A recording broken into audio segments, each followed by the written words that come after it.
When Ann and I went to Maven Coffee, it was the first time we'd ever seen anyone wearing a mixology kind of outfit and also using infusion when it came to coffee. And that is because Maven is all about specialty coffee. And as we continue to check out some of the coffee shops in the Cape Fear area, you are not going to want to miss this episode with the owner, Nicholas Nino of Maven Coffee, bringing you the very best specialty coffee, but also educating you with coffee cupping that you can sign up for and that you could attend. And we have some videos on that coming up as well. But for now, enjoy the pod. Let's get caffeinated. Well, welcome back, everybody. We have a special caffeinated edition of Cape Fear Calling. This is our first coffee place. First coffee We're place. super excited about it. And I think it is a true hidden find. I'm not sure how many people know about it around town, but it seems like word's getting out. We are at Maven with owner and founder Nico. Mm-hmm. And Nico, would you like to introduce yourselves and just tell everybody where we are today? Yeah, so we are actually, this is the back office. This is like another level of depth. So this is a co-working space that a friend started, and we kind of like assessed the place, and we were talking and said, well, would it be beneficial to have a space that would complement the office aspect of it? And that's why the setup is the way it is. Here, this whole area, as you can see, is very lively and disorganized because like there's a lot of stuff happening. But this is the office space, brain, heart operation of Maven. We have our shipping station in the back. By the cafe is going to be, or the showroom as we call it, is going to be behind you guys, which is you guys fan. So Maven is came across. I told you the story when we first met, but I want everyone else to know. I was meeting one of my friends. His name's Pastor Kevin over at Life Point, and we were gonna meet. We met at a Starbucks. I'm like, dude, I don't want to go to another Starbucks. I was like, there has to be something else around here. So he typed it in and came to Maven. And this is months ago, but like it's kind of discreet where it is on Oleander in the little plaza, but.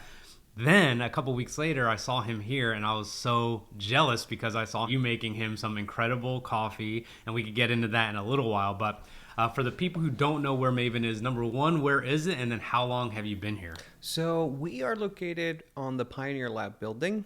We are, the address 3816 Oleander Drive. We are right next to the crepe shop on the Pioneer Lab building here in Wilmington. We're going to have a second location soon. It's going to be at Lumina Station, and more to come. But yeah, that's the why. And the second part of your question was how long have you been here?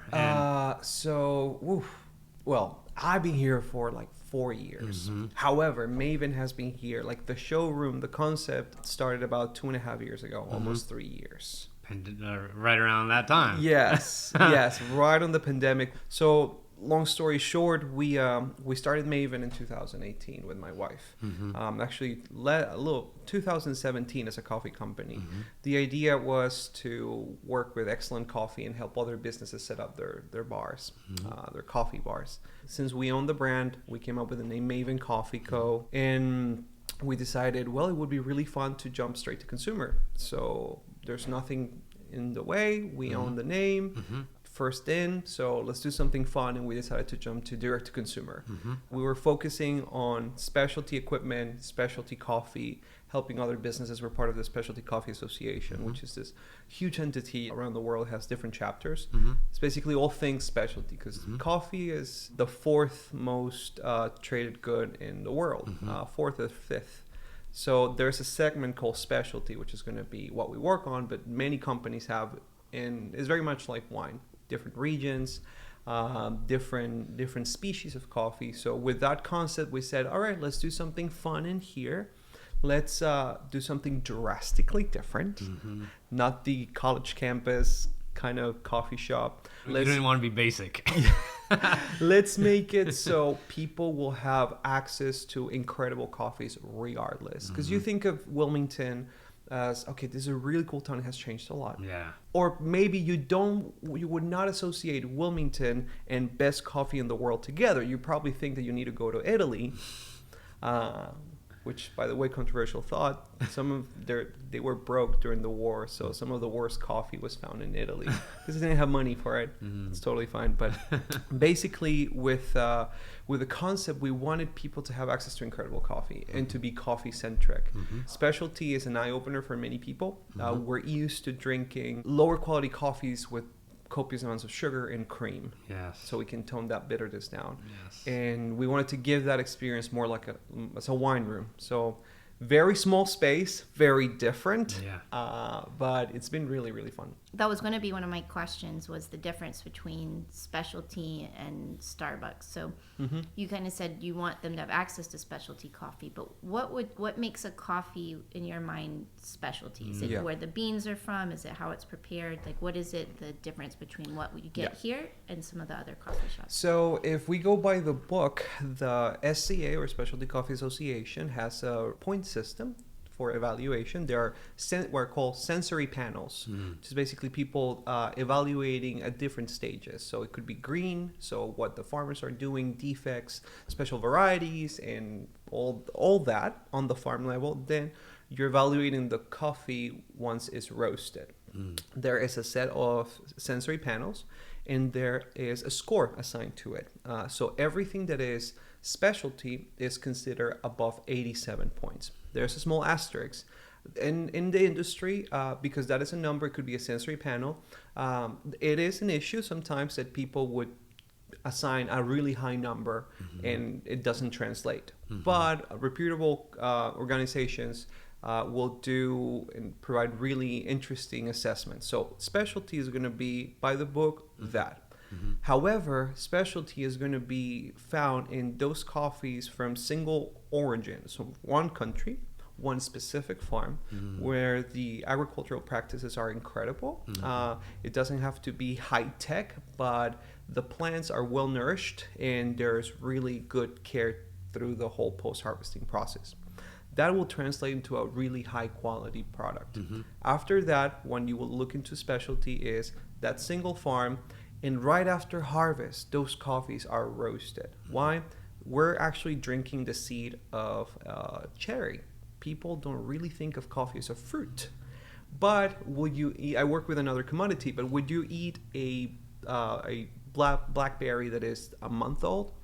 Probably not. Probably not. So with coffee is the same way. So specialty coffees usually are freshly roasted after harvest, so they can preserve all those compounds, and at the end you have an excellent cup, very much like wine. So I give this example with wine, like what we know as sparkling bubbly wine comes from the region of Champagne. That's why it's called Champagne. We call it champagne. So what we call bubbly wine champagne, but real champagne comes from a specific region. Why? The soil has different characteristics, the grape that they use. So specialty is going to encapsulate all that. And there's a clear distinction because there could be freshly roasted coffee, but not all freshly roasted coffee is specialty coffee. Okay. It's a deep dive. No. Before we started, I told him, that same friend of mine, Pastor Kevin, I told him, hey, we're at Maven. Or he saw that we were here and he texted me. And he goes, the dude behind the counter knows more about coffee than anyone I know. And it's like, yes, like if you're not convinced already, you cannot have a conversation like this with a manager at Starbucks. I'm sorry, that's just like not going to happen, like, or at Dunkin' Donuts or anything like that. So one thing I noticed when we were here the other day, it was our first time, and then the people behind us, it was their first time, and then more people came in, it was their first time. There's people visiting or who just moved here from the Pacific Northwest, and it was their first time. So you have a lot of new people coming in. But the one thing I noticed was that you were educating. It was not just like, hey, what would you like? And one thing that couple asked, I think they were from Seattle or that area. Yes. You said something like, oh, you must be into Ethiopian coffee. Just off one sentence they said. And I was like, how in the world did he know that? But the point I'm trying to get at is you don't have Ethiopian coffee here. Correct. It's strictly Colombian. And can you talk to us about that and the choice and decisions behind that? Yeah, so Ethiopian coffees are phenomenal. There's actually a birthplace of coffee, Ethiopia. Okay. Little nerd fact: the scientific name for coffee is Cafea Arabica, which it has nothing to do with Arabia. No, doesn't exist anymore as it was named, but it was discovered in Ethiopia. the botanist who classified it made an error and realized several years later. And was like, it's already cold like that, so we'll be fine. You're very right. Having access to many different coffees will be an incredible eye-opener. However, several years ago, we decided to focus only in Colombian coffee, just work exclusively with Colombian coffee. To my wife and I, those are the best coffees in the world. Mm-hmm. Now, not saying that the rest are trash. No, they're incredible coffees. Mm-hmm. Just fun fact, a month ago, there was a Panamanian coffee, which if you talk to a Colombian, they will tell you that Panama used to be Colombia. Everybody will tell you that. But anyways, that coffee sold at auction for $4,500 per pound. Insane. I don't understand it. Can you take the $4,500? Maybe. I don't know. But anyways, we decided on Colombia because I was exposed to Colombian coffees. And while tasting other coffees, there was this consistency in the crisp, the amazing flavors that I will find. And I said, to me, these are the best coffees in the world. Mm-hmm. When you walk into a room and say something like that, a lot of people are going to roll their eyes at you. But but the Colombian coffee has shown incredible things, because if you look in competition, there's actually barista competitions. There's many, many competitions with coffee every year. They're always using Colombian coffees. Mm-hmm. We felt in love because we had a family connection there. I'm Colombian, so of course I'll be biased. So of course, to every mother, their children is the most beautiful child ever. But it was really fun. Rather than, our coffee is better than everybody else as Colombian coffee, it was more like, we have something special. And we fell in love, and we're going to get married, and this is for life. Mm-hmm. Not saying that we will not carry other coffees. They're incredible coffees, but we wanted to give an opportunity to the Colombian farmers, to the whole Colombian culture that revolves around coffee, to be showcased in a very pristine way. Mm-hmm. For many decades, Colombian coffee has been known to be a very smooth coffee, and only by that. But Colombian coffee is all over the place. Mm-hmm. So we wanted to really showcase Colombia for the love of the coffee, for the love of the country, and say, this is the best coffee in the world, not because everybody else is not, but because to us it's so beautiful that we want to give the opportunity for everybody to taste it. So that's the reason why we decided with Colombia first, or only for a really long time, and still today. So when we were here last week, you were saying how your coffee shop is also a little bit different. We like to talk about like what the atmosphere is, what the feel is when people come into these different places. And you're saying there's a lot of places people would come and work on their laptop and do work. And coffee's kind of there. Yeah. But you were saying that you wanted your shop to be a little bit different. Can you talk to us about the experience when people come in? Yeah. There's more focus on, you wanted the focus to be on the good coffee, right? For sure. But I will probably throw the Uno card, the reverse card at you. What do you guys feel when you guys walked in? Because that was your first time. Yeah.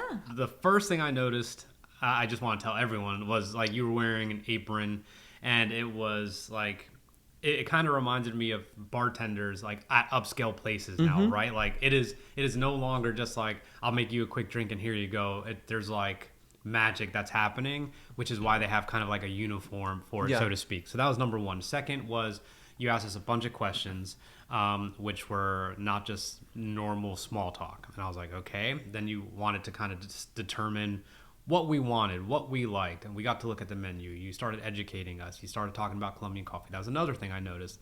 But at no point was I thinking like, I'm going to sit down here for a bunch of hours and kind of just hang out. And like she said, just coffee's in the background. Coffee was like the focus, period, point blank. And it's like impossible to think about anything else because of what you were doing and like the presentation, what you were wearing, and I guess like what we were talking about. So that was my experience. What about you? Yes, I mean, it's definitely different than a lot of coffee shops where they're in what do you want, and it's all very, it's customer driven, but in a way where they put it back on you. They say, what do you want? Well, what's good here? They're not up for a conversation. They're like, well, here's our options. Like, you tell me. You were very much welcoming, have a conversation, and you gave everybody their time. And you also helped guide them through what they're about to drink and what they're going to experience. And even we had a friend of ours that was with us too, and you said, when you drink it, also take a bite of the cherry so you get those flavors. Oh, yeah. And so you kind of help, it wasn't like, here's your coffee, get out of my way. It's like, I'm here to help make this the best experience for you. One more thing. There was no rush, meaning like there was a point, I think, when we were in here for that first few minutes and we wanted to talk to you about the podcast. And people were like, oh, these people could get their coffee ahead of us because we're going to be hanging out. So there's a couple and then maybe one or two individuals that came in. But even despite that, and this is just more customer service than anything, but you just weren't rushing it. You know what I mean? And they weren't in a rush either. Like, they're like, I will let him take his time to make this exactly what I want before I walk out. It was not just like grab and go. So overall, that was our experience. I hope that's what you're going for. Well, and the last thing I'll say is there's a few places I've been to that have this magic touch of being able to, Boom Pilates is the other one. I was like, who's the other one who does it this way? They're able to make you feel like you have all the time in the world, but they're also efficient at the same time. But you don't feel that, right? Like, and so you're talking, and I was very impressed at how you were making very, in my mind, like elaborate lattes and different types of drinks instantly. In my mind this morning when we were stopping to grab a bite to eat, and it was very simple. It still probably took them way longer than it did for you to make something very beautiful. That's very interesting. That's really fun because you touched something in it was busy. We have to get a lot of drinks right away, but I'm glad that was the experience, and that has to do because my mind not only goes on coffee as a drink, but also the service as it pertains to the equipment. I am really passionate about equipment. I have the blessing of working with incredible companies, and I am an equipment nut. Like, the difference, you probably heard this before, but the difference between a boy and a grown man is just the price of the toys. So that's pretty much me. It's like a swan. You see the swan, and it's just peaceful and is gracious and it glides, but if you look underwater, he's like so that has been, as you notice, is or somebody who's into coffee comes in here and looks at the setup. So we have designed SOPs so I can have excellent coffee in 40 seconds or less, so without compromising quality. So automation where is needed, so it doesn't take away from.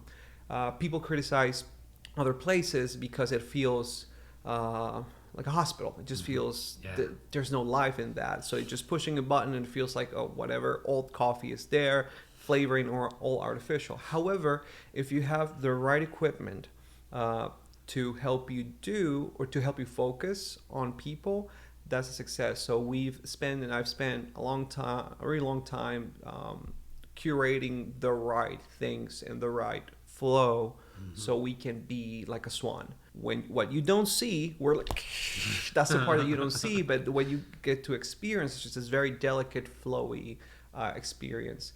So I believe, and you're right, I'm glad that you guys were able to see that little spike where there's some more people, and we want to make sure that everybody has a fun time.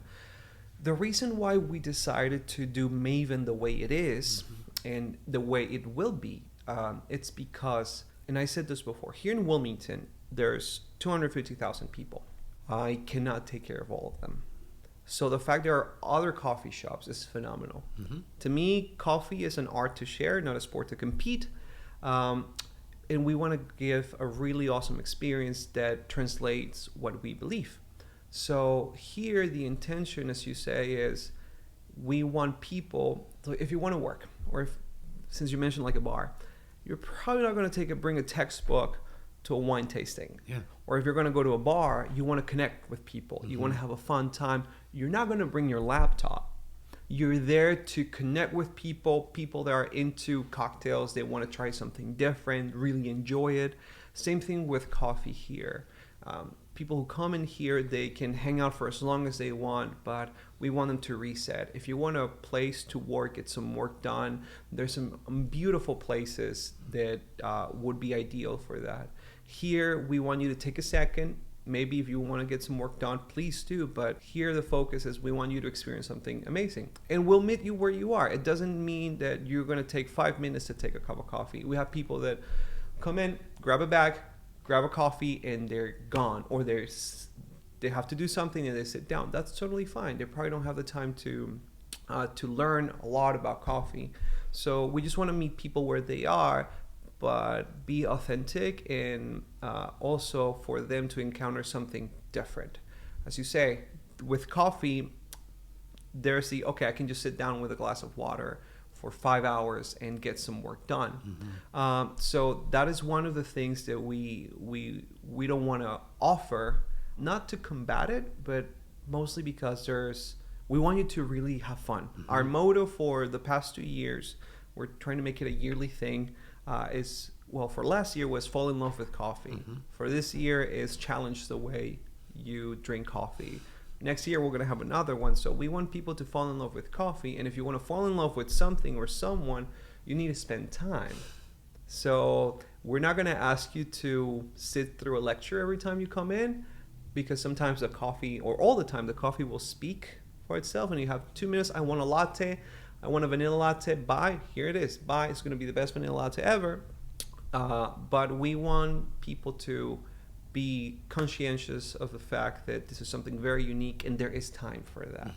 Now, we are busy sometimes, and we're probably not going to have the time to connect in the same way. But that's why, and the way that we design the equipment is kind of nerdy, but the things that we have are designed for me to have connection. So I let the machines do what they do best, and I do what I do best, so it feels like a swan. So it's still fast, and we want to make people happy and not having people leave because they're waiting 10 minutes for a drink. Because it's hospitality. So that's the other thing.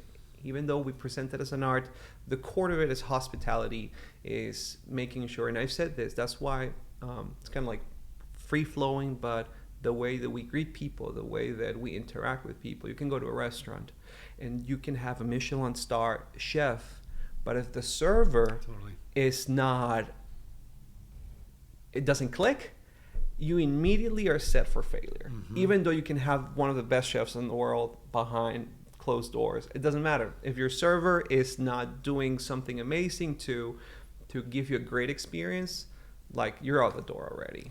So that's kind of what we want to do there. We're going to get into why Wilmington in a little bit, but since we've been talking about Maven so much, what's on the menu? And it's not a big, robust menu, which is great. So I like that, actually, because I always make the joke, when you go to Cheesecake Factory, it's like overwhelming. You're like, seriously? And then you end up getting the same thing, so less is better. What's on the menu here, and what do you recommend for people besides everything? Well, specialty Colombian coffees and something called micro lots, so small portions of coffee harvest, so the best of the best. So on the menu are different varieties, different species of coffee. For people that hear this from the first time, think of apples. Maybe you think of a red thing, but there's many different kinds of apples and they taste different. We have some really fun things. I love mixology. I don't personally drink hard liquor, but I really enjoy mixology. And we have things like the campfire latte, or I think you had the Manhattan, didn't you? Somebody had our friend Barry did, yeah. So that is a smoke infusion. We were not the first one doing it, but we got some really fun attention. We were featured on BuzzFeed because of that. So we have amazing coffees. We focus on one milk alternative, just because we believe is the best, and still encompasses people that cannot have dairy. Everyone can have oat milk. You're the only person I've ever heard say cow milk or oat milk. Yeah. And I was like, what? And that's I was it. like, but yeah, and today I had oat milk, and this I just crushed. And it was so good. It was just different. So I just wanted to do something other than cow's milk because you offered it. So I was like, oat milk, and it is fantastic. But sorry, it's just no one's ever asked me that. No, that's good. Yeah, because nowadays, because that's the other thing with coffee. Coffee is such, it used to be such a mundane thing, because we probably, our older generation grew up with office coffee, a pot of something dark that is extremely bitter, that you fill up during the day and you drink copious amounts of that. Yes. Nowadays, it's kind of like this reflects what I am and what I like. And there's a lot of people. It doesn't matter if it's the college kid or somebody who's like really into coffee, into specialty. For some reason, coffee is something very special. And the fact that it's non-alcoholic and that you can drink it at any time wherever you go, people tend to express themselves through coffee or have that treat. That kind of like, okay, I'm working, but like this is my coffee understands. Coffee doesn't judge. Yes. So on the menu, we have incredible coffees. We do pour overs. We do also even let people choose how the coffee can be ground.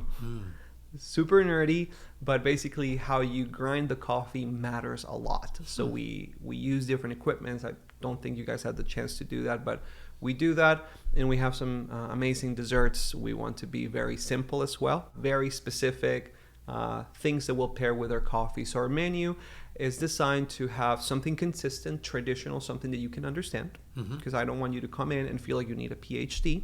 If you are into coffee, we'll talk for hours. But if you don't know anything, I want you to have an amazing time. So the menu is very simple. The brain is also designed to retain about 7 items of information at a time, 7 different items, different pieces of information. So we want to make sure that the people find what they love quickly and really find what they love instead of like, that's not good. That's why our menu is so concise. Yes. So one of the kind of the premise behind our show is showcasing small businesses in Wilmington. Yeah. And we always ask them, why set up shop in Wilmington? Did you ever look at other locations and think maybe I could go to a bigger place like Charlotte or Raleigh or another state? Yeah, the Northeast or wherever. Yeah, like Yes, why Wilmington? that's a very valuable question, because it's something like this, you might think that there's not a market for it. Because it's specialized coffee, you might think that a college campus style coffee shop would do better. Not this. So we on the drawing board, that was a question, but it's home. So that was the simplest explanation. It was very organic. So the growth and how we prioritize family. So the decisions that we made, especially through COVID, we said, no, let's just have fun. Let's see how things go. And let's take a risk, a control risk. And we were actually surprised. I'm not going to lie about it. We thought maybe this concept in a bigger city like Raleigh would do, because this is more of it's being known as a college town, or you have more retirees. So it's like, maybe the right demographic is not here. This might not work here. So we thought about it. But this is home. We love it. And we said, what the heck, let's do it. I think it's interesting that you say that. What's the place in Raleigh we ate at? Barcelona, I think it was called. Oh, the tapas spot? Yeah. Barcelona. There's this place we went to in Raleigh, and it's a really cool place, and we had a great dinner there. And as you were just saying, like, yeah, like maybe this would be better in a place like this. If you don't open a place like this in Wilmington, then Wilmington can never get like that. Yep. Do you know what I'm saying? So it's like, if we stick to just the chains and everything else, that's why we're doing this, is because like we love the local businesses and people who are willing to stick out and do it differently. And like, this is not your normal coffee place, which is exactly why we're here. So I think like planting the roots, I think that's exactly what we're going for. That's why it's called Cape Fear Calling. It's like, okay, like, is it calling you? You know, like this type of business, this type of atmosphere, the weather, the people, the traffic, all that. I think it's a great decision, obviously, and I'm glad it's home too. We love it here. But yeah, so why Wilmington? Yeah. Well, and so Wilmington is obviously being a great spot for Maven, and you guys you said, we'll just repeat this, you're planning on opening up another location in Lumina Station. Yes. So that sounds great. Yeah. Sounds like things are going well. Another question we always ask is, what are some other businesses or places around Wilmington or the Cape Fear area that you enjoy? Yes. So to your point, I think there's that, being able to get these places nearby. Like, honestly, and my wife and I will say this in public, we enjoy bread a little too much, and we have a top 3. We have the blessing of having tasted some incredible breads, and we have one of the best bread makers in the world here, and I can say that confidently. Nice. So we have a really good relationship with them. We set up their coffee program. It's the people at Little Loaf. She's an incredible bread maker, so we thoroughly enjoy her. And I think that that's why I say we were surprised, because even though it's like, maybe it will, let's see what happens, but a lot of people like react like, oh, this is amazing. I'm so glad that this is here. And again, this is just too coffee focused, but people that get coffee from roasteries in Norway, as they switched completely, it's like, no, we can. So that's really rewarding. And to find people that are incredibly dedicated to espresso making and coffee here in Wilmington, I had no idea. So I was like, okay, so we have those people. They just needed someone to bring it out of them. There was just not a place for that. Locally, we enjoy what is happening and what we've seen happen in the past 5 years. All the diversity, we enjoy, and I mean, not sponsors or anything, but locally, let's see. I will categorize it because we had 2 kids, a 4-month-old, 5-month-old, and a 2.5. So preferences change. Yes, due to having children. Let's start with date night. Let's start with date night. You got a sitter. Where are you guys going? Like, if you're like 30 years from now, when we're able to do that, we will go. Man, that's a really good question. Oh man, are we that boring? No, actually, Dram Yard was some of the. I remember because I watched the Dram Yard episode and was like, yes, that was a phenomenal place. We went there several years ago when they first opened, and it was great. We're very simple. We enjoy ceviches a lot. It's just a great place here in town. We like really good food, so we look at the food first, and maybe the atmosphere is different. But date night for us, let me think. You might need to edit this out because I'm going to think for a really long time.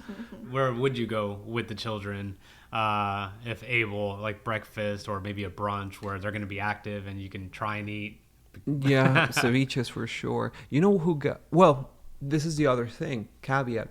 So we tend to go a lot to Casablanca. And this is the thing. Why do I bring out either another coffee shop? Because we enjoy the atmosphere.